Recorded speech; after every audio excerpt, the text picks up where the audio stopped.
मैं बहुत ही आभार मानता हूं। आप मुझे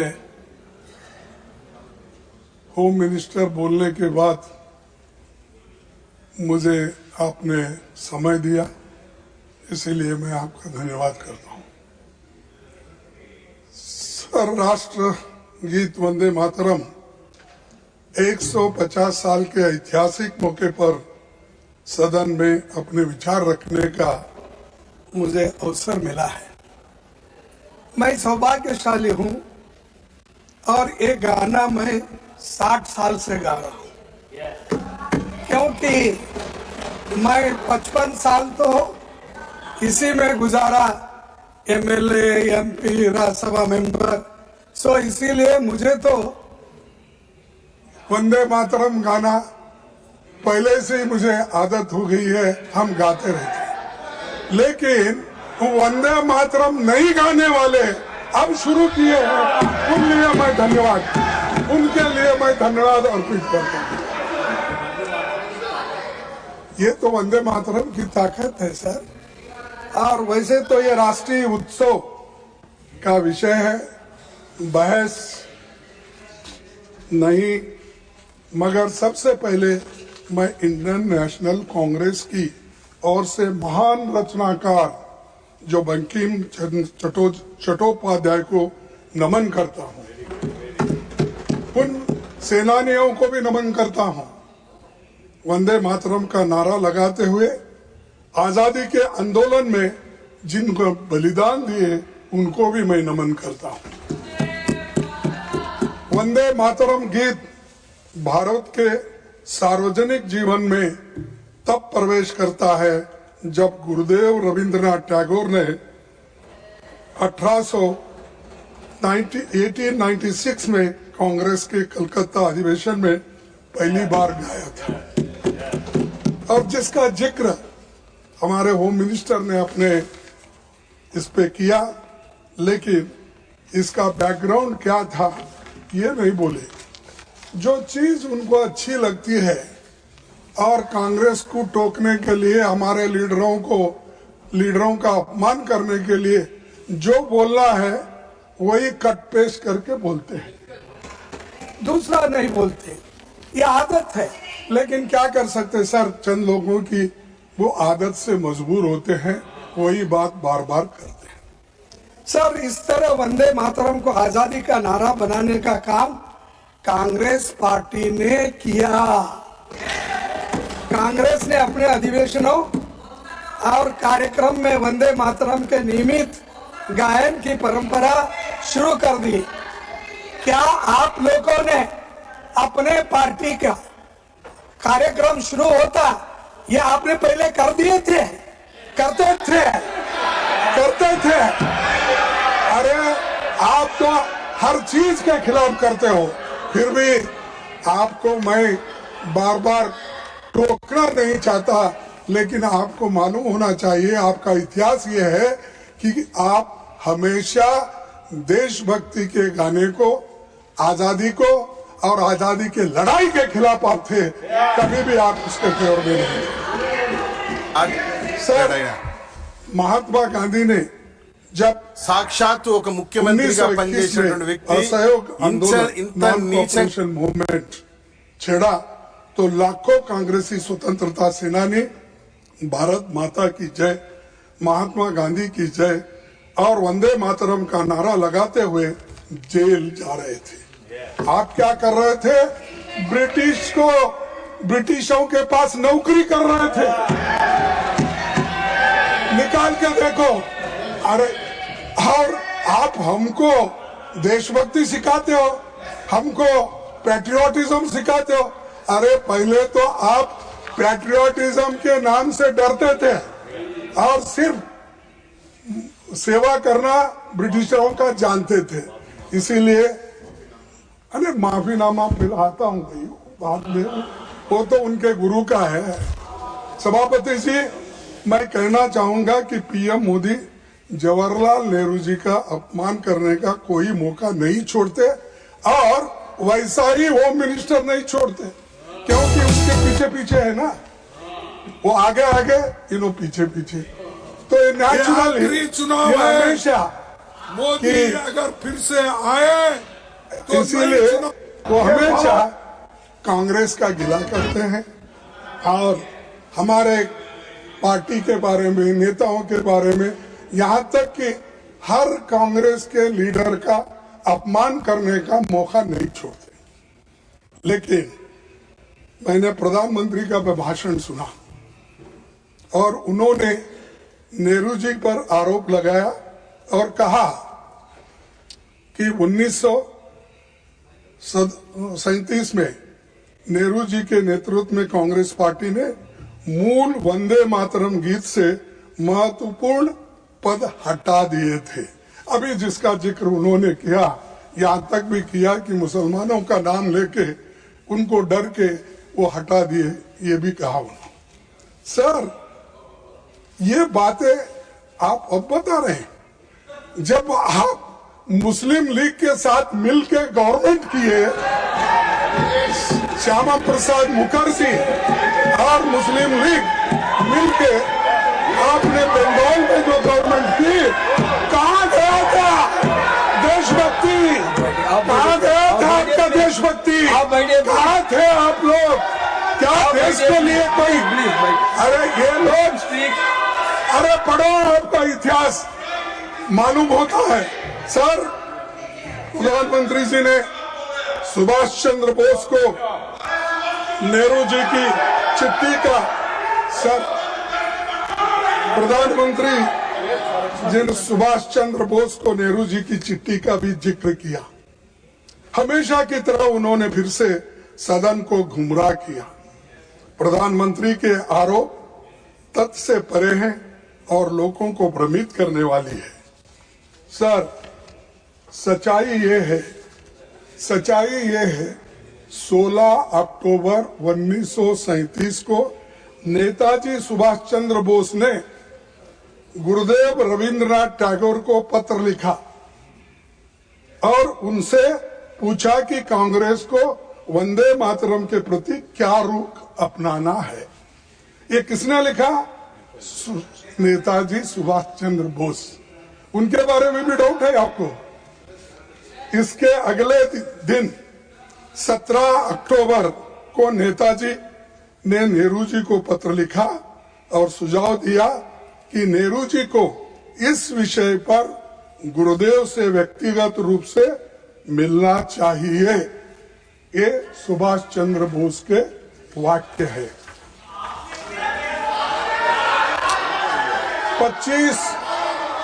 25 अक्टूबर 1937 को नेहरू जी गुरुदेव रविंद्रनाथ टैगोर से मिले और 26 अक्टूबर 1937 को पत्र लिखा, जिसमें मैं कोट करता हूं कि एग्जिबिट 1 मैं इस सदन के पटन पर रखता हूं, वो ताकि अच्छा ढंग से वो पढ़ ले।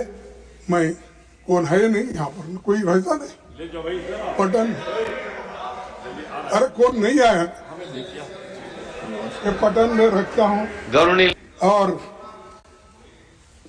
मैं कोट करता हूं रविंद्रनाथ टैगोर जी ने क्या कहा। In offering my own opinion about it, I am reminded that the privilege of originally setting its first stanza to the tune was mine.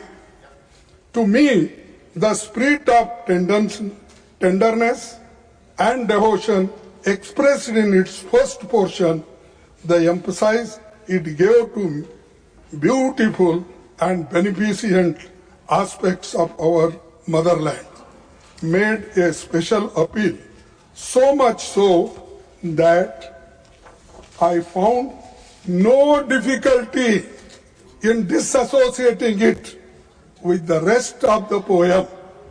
पढ़ो और एक बार। I found no difficulty in disassociating it with the rest of the poem. The first two stanzas are such that it is impossible for anyone to take objection to. Remember, we are thinking in the remember, we are thinking in terms of national song. Remember, Please, up, my dear. we are thinking in terms of national song for all India. This is Rabindranath Tagore's words. Are you against it? You want to condemn this? This is Rabindranath Tagore's stanza. He accepted it and that is continued. सभापति जी, सच्चाई ये है कि Congress working committee ने 28 अक्टूबर 1937 को गुरुदेव की इन्हीं शब्दों को सर्वसम्मति से पारित किया। कहां पर? तो ये जो इस प्रस्ताव पर सहमति व्यक्त करने वालों में प्रमुख नेताओं के नाम है, पढ़ता हूं। महात्मा गांधी जी, आपको ऑब्जेक्शन है? मौलाना आजाद जी, पंडित नेहरू जी, नेताजी सुभाष चंद्र बोस जी, डॉक्टर राजेंद्र प्रसाद जी, सरदार पटेल जी, जेपी कृपलानी जी, गोविंद वल्लभ पंत जी, ये सभी नेता लोग एक सहमति से उन्होंने कहा ये कांग्रेस वर्किंग कमेटी के प्रस्ताव के और ये प्रस्ताव में क्या है? The committee wishes to point out that the modern evolution of the use of the song as part of national life is of infinitely a greater importance.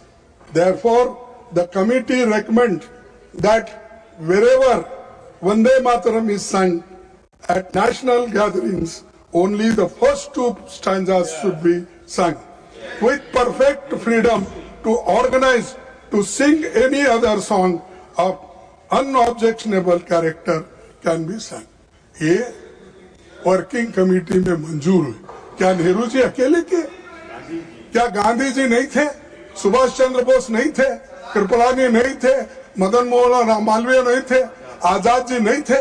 इनका अपमान कर रहे हो आप, इन सबका अपमान कर रहे हो। और ये सभी बड़े नेताओं का सम्मिलित निर्णय था। फिर नेहरू जी को अकेले क्यों टारगेट करके प्रधानमंत्री वही बार बार बोलते हैं, यहाँ होम मिनिस्टर बोलते हैं।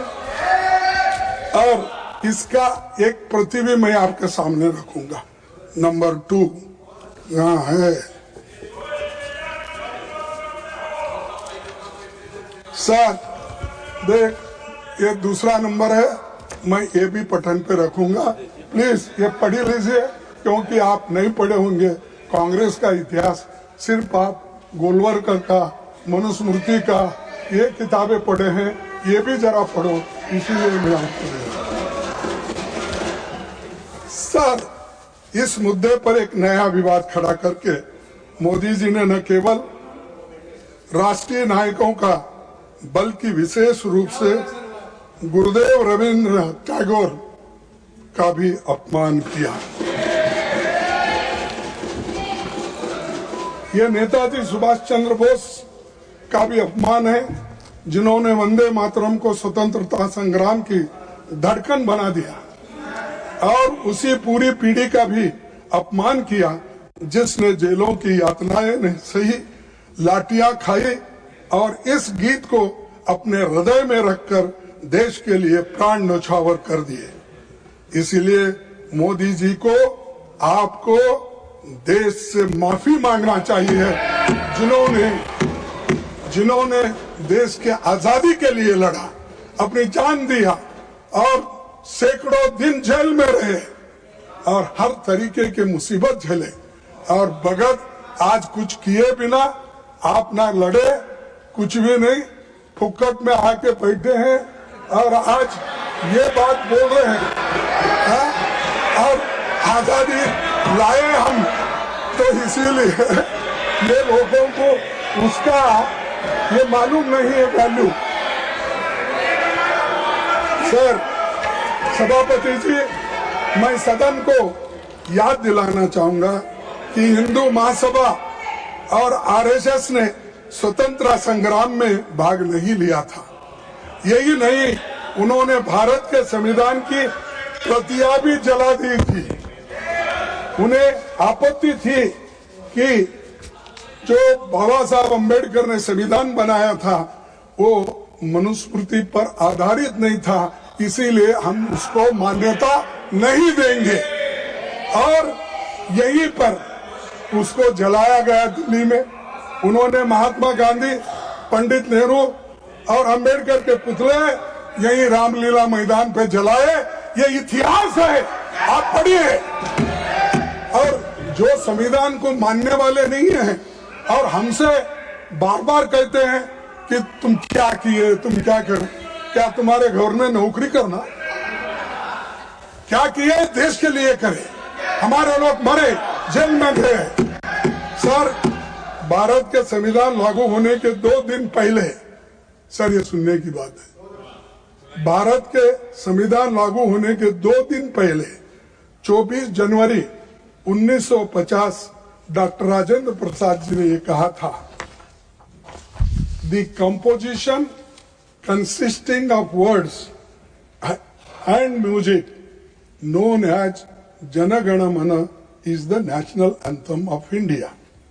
And the song Vande Mataram, which has played a historic part in the struggle for Indian freedom, shall be honored equally with Jana Gana Mana and shall have equal status with it. ये हमारे भूतपूर्व, हमारे sorry राष्ट्रपति जी का है, इसको भी आप नकारते हैं। अरे जो चीजें इतिहास के पन्नों में आए हैं, तारीख लिखा है, उस तारीख को भी आप मानने वाले नहीं हैं। तो मेरे को समझ में नहीं आ रहा किस चीज को मानते हैं।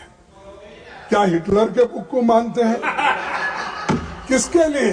और हमेशा आपकी आदत हो गई है कि कांग्रेस को गालियां देना और नेहरू जी को टारगेट। अरे नेहरू जी का इमेज खराब करने के लिए अगर आप बैठे हैं, वो नामुमकिन है, वो सबसे ऊंचा है दुनिया में उसका नाम है। अब उतना ऊंचा आप कभी नहीं बन सकते, आप नीचे है, नीचे ही रहेंगे।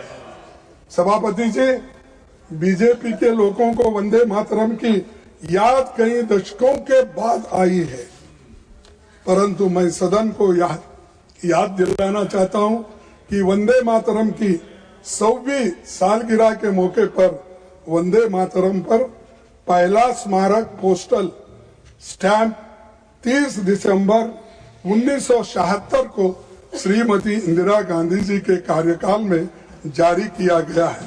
वो स्टैंप भी मैं आपको दिखाता हूं, ये भी भेज दीजिए सर। अरे आप लोग देखे नहीं भाई, जरा देख के तो देखो। मुझे अपने सार्वजनिक जीवन के शुरुआती दिनों में एक लोकप्रिय स्टैंप बहुत अच्छे से याद है। मैं उस वक्त कर्नाटक स्टेट में एजुकेशन मिनिस्टर था, तो उस वक्त ये निकाला गया।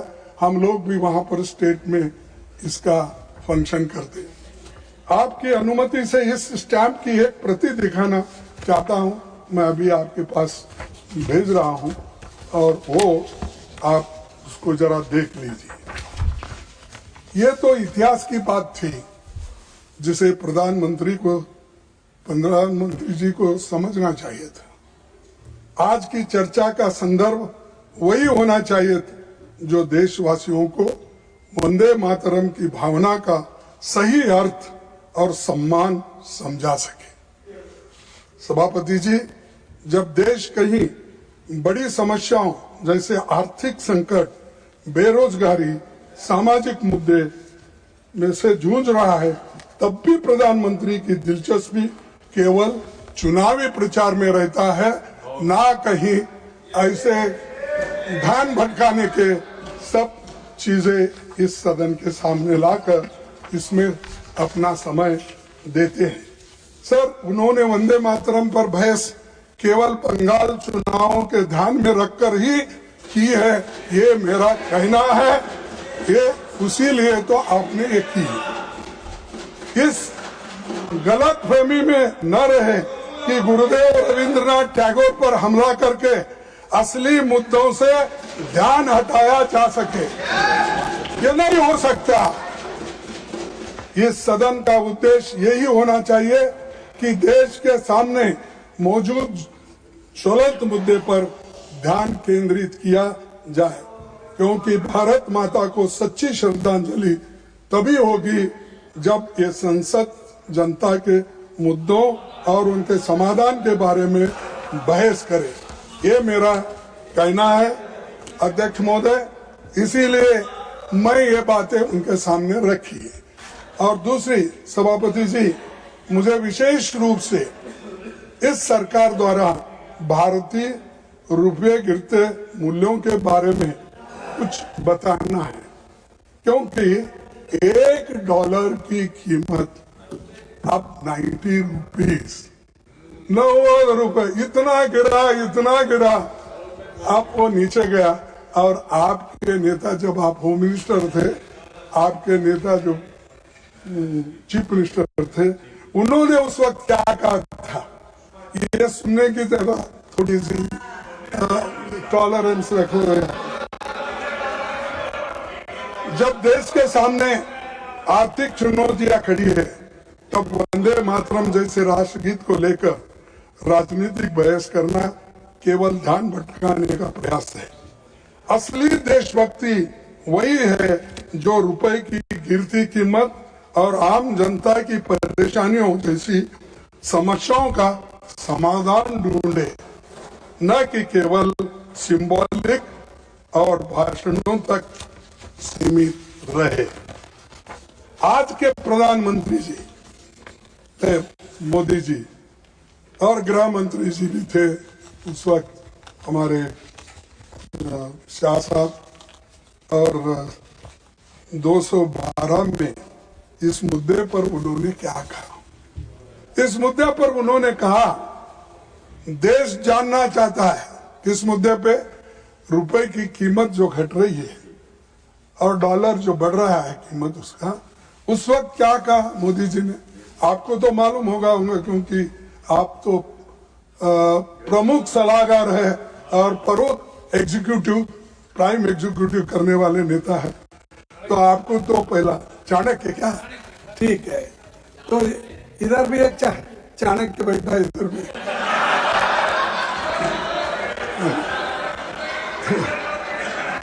तो अरे बेटो, देश जानना चाहता है। प्रधानमंत्री जी ये उन्होंने कहा, देश जानना चाहता है।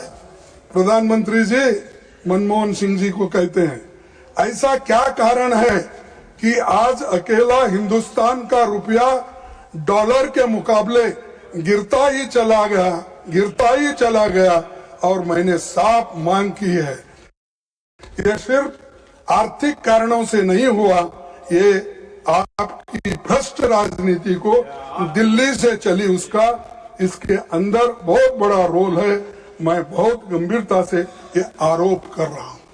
क्या आपके पास भी ऐसा ही हुआ? आप भी भ्रष्ट हैं?